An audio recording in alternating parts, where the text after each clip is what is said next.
Kita ucapkan ucapan Alhamdulillah. Bersalawat ucapan Allahumma salli ala Sayyidina Muhammad wa ala ali Sayyidina Muhammad. Baiklah Bapak Ibu yang dimuliakan Allah Subhanahu wa Ta'ala, kembali kita sambung kajian kitab Wasiyatul Mustafa ala Sayyidina Ali karramallahu wajhah, yang mana sudah sampai kepada pembahasan Faslun fis Shadaqah yang berkaitan terhadap sedekah atau kedermawanan.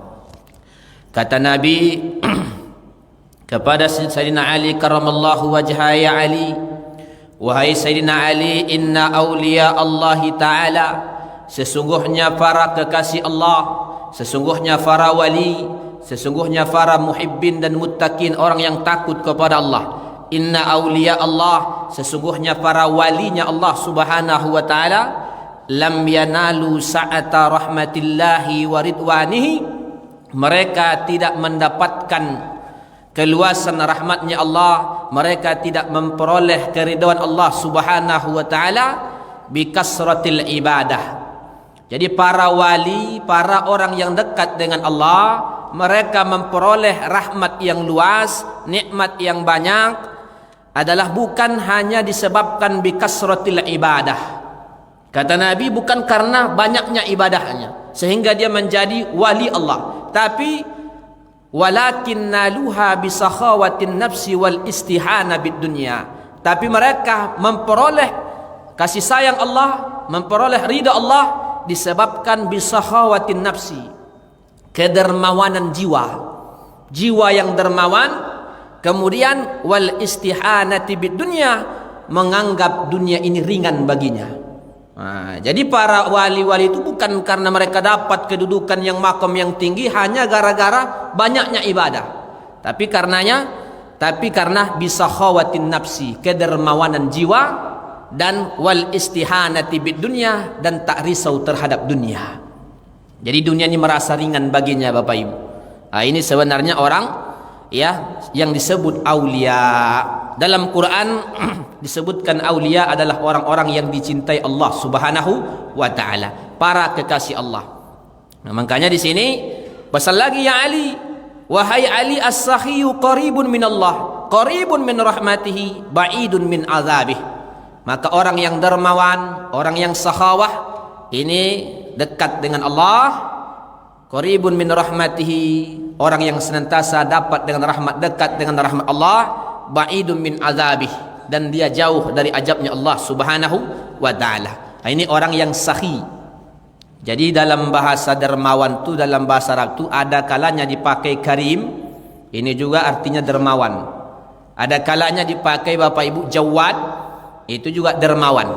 Ada kalanya dipakai as-sakhiyu al-karim al-jawad. Makanya wa kana an-nabiyyu azwadan nas, bahwa Nabi itu orang yang paling dermawan. Nah, makanya kalau kita ingin menjadi wali kekasih Allah, di antaranya kita sifatnya adalah dermawan, Pak. Makanya sebahagian, mohon maaf, kalau kita baca kitab-kitab min qissatil aulia, kisah-kisah para wali, sebahagian istri mereka ada yang tak tahan, Pak. Kenapa? Karena memang kalau ada di antara wali itu ada orang minta gampang sekali, Pak. Cuma sebagian istrinya tidak siap. Nah ini. Jadi kalau istri punya suami wali, itu mesti punya kesabaran, kesiapan. Mau mental atau kenapa? Ada kalanya sebagian istri-istri para wali ini tidak siap dengan kedudukan makam seorang wali. Nah, tentu risaunya wali itu beda dengan risaunya orang biasa. Jadi makanya ada seorang wali, siapapun yang datang tak melihat bentuk, minta apa? Ini dikasih sama wali ini.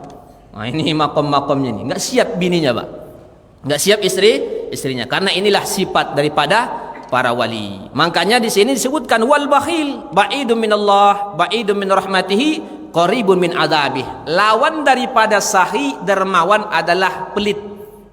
Kalau pelit kebalikannya, jauh dari rahmat, dekat dengan azabnya Allah Subhanahu wa Ta'ala. Makanya para ulama itu yang ada yang terkenal kedermawanannya, sudah dermawan, alimnya luar biasa, Ya, yang sampai-sampai ketika dia wafat, apa ucapan masyarakat? Aduh, betapa malangnya kita, sedihnya kita. Seorang ulama yang alim wal kurama dan dermawan sudah meninggalkan kita. Siapa namanya? Itulah Al-Imam Abu Lais Al-Misri. Ini babi Imam Abu Lais Al-Misri ini ya lahir 94 Hijriah, meninggal 175 Hijriah. Ini beliau ulama besar sejaman dengan Imam Malik rahimahullahu taala.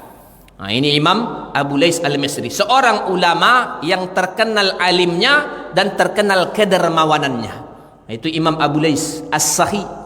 Kenapa kita sebut dermawan? Ya, karena Imam Abu Lais ini di samping beliau punya majelis, jadi setiap hari Bapak Ibu dia punya lahu arba'u majalisah, punya 4 majelis. Pertama, majlisu lil wali wal qudat. Majelis pertama dia akan bermajlis duduk bersama para pemimpin-pemimpin hakim-hakim. Wa yunaqisu wa yubahisu. Dia saling membahas, menasihati. Jadi masuk istana dia nasihati. Ini pertama, majlis pertama dia. Yang kedua, ya, majalisu ma'at tullabil ilmi. Dia bermajlis bersama para penuntut ilmu. Yang ketiga, majalisu ma'al futaya. Majlis bersama masyarakat. Ada masyarakat bertanya, dia jawab. Apa masalahnya? Masalah ini dia jawab. Yang keempat, majalisut to'am. Majlis yang dia memanggil fakir miskin, kasih makan. Ini majlisnya, Pak. 4 majlis. Majlisnya Imam Abu Lais Al-Misri, seorang ulama pembisnis kaya luar biasa, Pak. Tapi terkenal karim. Karim itu dermawan, sahih kedermawanan. Ini diantara ciri walinya Allah Subhanahu wa taala. Apa ndak kayanya, Pak? Beliau ini ya pernah sampai ke Madinah, dikasih Imam Malik 1 kubun, 1 gelas baskom kecil kurma. Satu saat ada pulang dia dari Madinah, ada seorang ulama mau pergi umrah. Kata Imam ya Abu Lais, dia katakan, ya ini kuban alat dananir ba'da atahu al-Imam Malik kuban minat tamar. Imam Malik memberikan 1 mangkok kurma, dibalas oleh Imam Abu Lais 1 mangkok dinar. Bayangkan, Pak, Bapak Ibu, 1 mangkok dinar. Ini jadi Imam Abu Lais ini kayanya luar biasa, Bapak Ibu. Ya, jadi beliau punya kapal pesiar 3. 1 untuk li ahli, untuk keluarganya. 2 untuk liduyupihi, untuk tamunya. Yang ketiga untuk barang-barang. Jadi beliau punya kapal 3. Dan ini ahli sedekah. Ketika putrinya Imam Malik menikah, beliau kirim 1000 dinar. Bayangkan tuh, Pak. Ya, kalau kita kalikanlah mungkin 1 dinar, anggaplah 3 juta sekian, 4 juta. Berarti sekitar ya kurang lebihnya 4 M. Bayangkan, Pak. Ya, putrinya Imam Malik itu setiap tahun beliau mengirim 100 dinar kepada Imam Malik. Setiap tahun, kullu sana. Ini luar biasanya Imam Abu Lais Al-Misri. Beliau setiap harinya menanggung fakir miskin 300 orang. Masih fakir setiap hari. Itulah kedermawanan beliau Imam Abu Lais. Makanya disebutkan dalam kitab Rasail itu, beliau dalam setahunnya ya kurang lebih sekitar 80.000 dinar penghasilannya, Pak. Ya, ber-MM. Ini beliau ini Imam Abu Lais. Ja'at imra'atun, datang seorang perempuan kepada Imam Abu Lais untuk meminta sedikit madu karena anaknya sakit. Ya, kata Imam Abu Lais, "Oh, marhaban, silahkan." Dikasihnya, Pak, 1 tong besar. Ya Imam, yang ku minta sedikitnya adanya. Ya, berlebihan banyak sekali. Ya, kau minta sesuai kadarmu, aku mengasih sesuai kadarku, kata dia, Pak.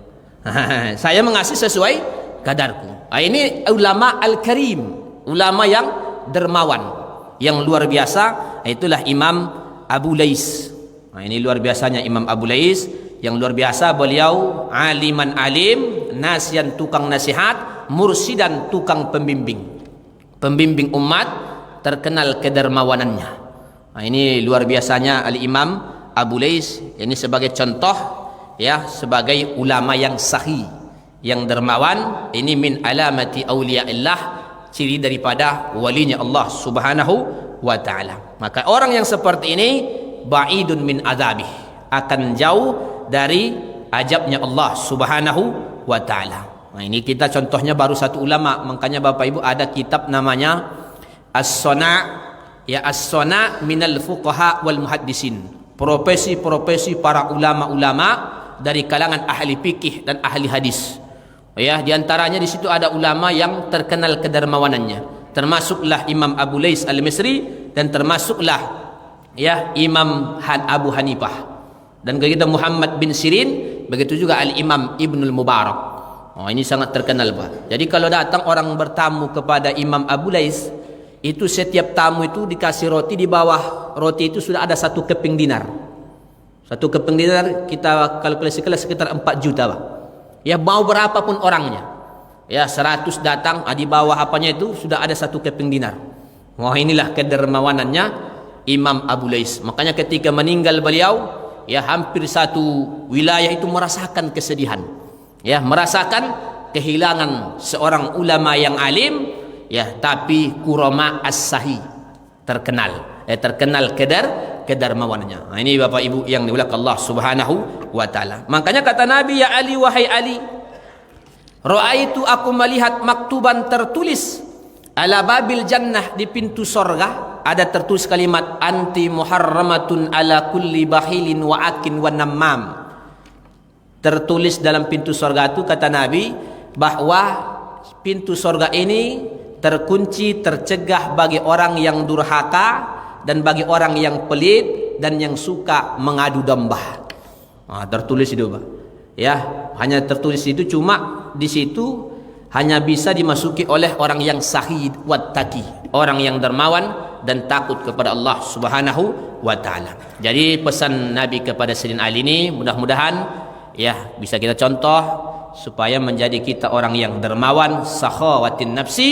Ini adalah ciri daripada kekasih Allah Subhanahu wa taala. Mudah-mudahan bermanfaat Bapak Ibu. Akhir ini, assalamualaikum